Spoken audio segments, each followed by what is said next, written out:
சுமார் 30 ஆண்டுகளுக்கு முன்னதாக பின்தங்கிய நிலையில் இருந்த அந்த கிராமத்தை நாம் தத்தெடுத்து இன்றைக்கு அந்த கிராமமானது வளர்ந்த பட்டணமாகிவிட்டது. కొన్ని సంవత్సరాల ముందు మన ఆ భాగం చాలా చిన్న పల్లెటూరులాగా ఉండింది. దాన్ని మనం దత్తత తీసుకుని దాన్ని ఇప్పుడు ఒక మంచి స్కూల్ పెట్టి అదొక మంచి పరిస్థితికి తీసుకొచ్చాము. நமக்கு ஏராளமான பொது நல సేవகளை செய்திருக்கிறோம். మనం చాలా లోక సమాజ సేవలు మనం చేస్తూ ఉన్నాము. இன்னைக்கு சென்னை மாநகர పట్టణத்தோடு నగరத்தோடு இணைக்கப்பட்டுள்ளது. ఈ రోజు అది మన చెన్నై నగరంతో కలిసి ఉన్నది. நம்முடைய பள்ளிக்கூடத்தை ஆண்டவர் ஆசீర్வதிக்க ஜெபிக்க வேண்டும். మన పాఠశాలని ప్రభు ఆశీర్వదించాలని మీరు ప్రార్థన చేయాలని వేడుకుంటున్నాను. பிள்ளைகளுக்கும் அங்கு பணிபுரிகிற மக்களுக்கும் நல்ல பாதுகாப்பு கிடைக்கும்படி நீங்கள் ஜெபிக்க வேண்டும். అక్కడ చదివే విద్యార్థులు అక్కడ పనిచేసే సిబ్బంది వాళ్ళందరికీ ఒక రక్షణ కోసం మీరు ప్రార్థించాలి. யோவான் 16ஆம் அதிகாரம் 22ஆம் வசனம் விதமாக சொல்லுகிறது. యోహాను సువార్త 16వ అధికారం 22వ వచనం ఇలా సెలవిస్తుంది. உங்கள் இருதயம் சந்தோஷப்படும், మీ హృదయం సంతోషపడుతుందని அதை ஒருவனும் உங்களிடத்திலிருந்து எடுத்து போட மாட்டான்.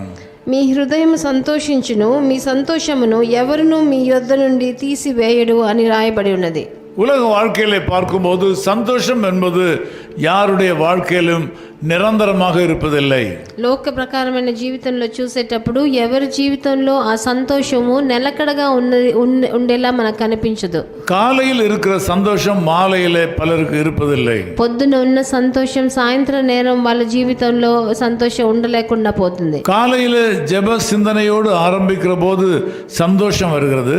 పొద్దుటి వేళ ఒక ప్రార్థనా చింతతో మనం ఆ రోజు ప్రారంభించినప్పుడు మనకు సంతోషం ఉంటుంది. பிறகு நீங்கள் இந்த உலகத்துக்குள்ளே சென்று உலக மக்களோடு பழகி உங்கள் காரியங்களை செய்யும் போது உங்கள் இருதயம் வேதனைப்படுகிறது. తర్వాత మీరు ఈ లోకంలోకి వెళ్ళి ఈ లోక ప్రకారమైన మనుషులతో కలిసి మెలిసి వాళ్ళతో పనిచేసేటప్పుడు మీ ఆ ప్రార్థన మీ సంతోషం మీ మనసులోంచి వెళ్ళిపోతుంది. ஏனென்றால் ஒரு பொல்லாத உலகத்திலே நாம் வாழ்கிறோம். ఎందుకంటే ఒక ఘోరమైన పాపమైన ప్రపంచంలో మనం జీవిస్తున్నాం. கேடுகள் நிறைந்த இருதயத்தை உடைய மக்களோடு வாழ்கிறோம்.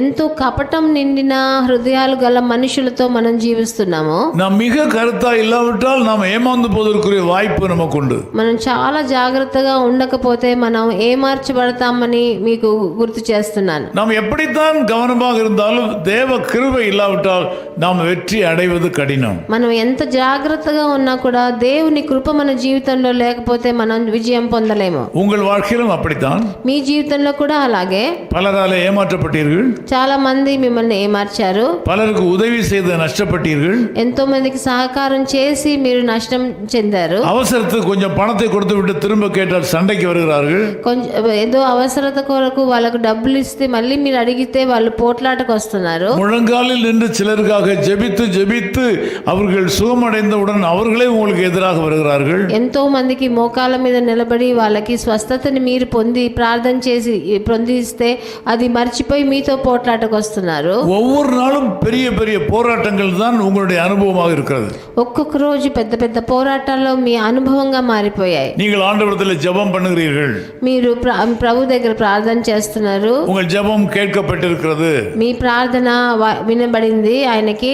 இன்னைக்கு நீங்கள் எந்த சூழ்நிலையில் இருந்தாலும் ఈ రోజు మీరు ఎట్లాంటి పరిస్థితిలో ఉన్నా உங்கள் ஜெபத்தை கேட்ட ஆண்டவர் சொல்லுகிறதாவது మీ ప్రార్థనను ఆలకించిన ప్రభు చెప్పేది ఏంటంటే உங்கள் இருதயம் சந்தோஷப்படும். మీ హృదయం సంతోషం చెందుతుందని. யாரும் அதை உங்களிடத்திலிருந்து எடுத்து விட முடியாது. ఆ సంతోషాన్ని మీ దగ్గర నుంచి ఎవ్వరూ తీసివేయలేడు అని చెప్పబడింది. உங்கள் வாழ்க்கையில் அற்புதங்களை செய்வதற்கு ஆண்டவர் தயார் நிலையில் இருக்கிறார்.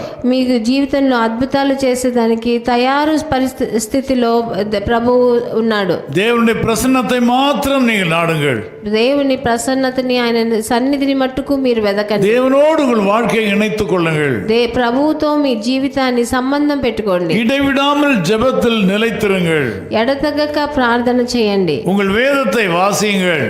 మీ పరిశుద్ధ గ్రంథాన్ని చదవండి. வேதத்தை தியானியுங்கள். మీ పరిశుద్ధ గ్రంథాన్ని கர்த்தருடைய நாளிலே தவறாமல் உங்கள் தேவாலயத்துக்கு சென்று உங்கள் தேவாலயத்தில் ஆண்டவரை தொழுது கொள்ள வேண்டும். ప్రభు దినమునందున మీ దేవాలయానికి వెళ్ళి ప్రభువుని మీ హృదయమంతలోంచి ఆరాధించండి. அநேகர் ஒவ்வொரு வாரமும் மாறி மாறி தேவாலயங்களுக்கு செல்கிறார்கள். కొంతమంది మార్చి ఒక్కొక్క దేవాలయానికి వారం వారం వెళ్తున్నారు. உங்கள் சபை பெரிதானதோ சிறிதானதோ, మీ సంఘం చిన్నదో పెద్దదో, உங்கள் போதகர் படித்தவரோ படிக்காதவரோ, మీ బోధకుడు సేవకుడు చదివిన వాడైనా చదవకపోయిన వాడైనా పర్వాలేదు, உங்கள் ஊழியத்தை உங்கள் சபையை நீங்கள் மதிக்க வேண்டும், கனம் பண்ண வேண்டும். మీ పరిచర్యని మీ సంఘాన్ని మీరు తనకి ఇవ్వవలసిన ఘనతను మీరు ఇవ్వాలి. நிச்சயமாக கர்த்தர் உங்களை ஆசீர்வதிப்பார். తప్పకుండా ప్రభు మిమ్మల్ని ఆశీర్వదిస్తాడు. ஜெபிக்கலாம். ప్రార్థన చేద్దాం.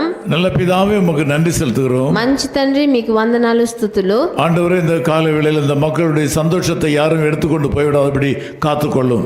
ఈ ప్రొద్దుటి వేళ నాతో ఏకీభవించే జనులకు ఉన్న సంతోషాన్ని ఎవరు తీసివేయకుండా మీరు కాపాడండి. இந்த மக்கள் கூட வேத வசனத்தின்படி உலகத்திலே தங்கள் பொக்கிஷங்களை சேர்க்காதபடி பரலோகத்திலே சேர்க்கும்படியான கிருபைகளை தருவீராக. ఈ జనులు కూడా వచనం ప్రకారం లోక ప్రకారమైన సంపత్తును వాళ్ళు చేర్చకుండా పరలోకంలో వాళ్ళ సంపదను చేర్చేదానికి వాళ్ళకి సహాయం. உலகத்திலே திருடர்கள் கன்னமிட்டு திருடுவார்கள். ఎందుకంటే లోక ప్రకారంలో ఉన్న దాంట్లో దొంగలు కన్నం వేసి దాన్ని ఎలాగైనా దొంగలిస్తారు. பரலோகத்திலே சேர்த்து வைக்கப்படுவதை பத்திரமாக இருக்கும்.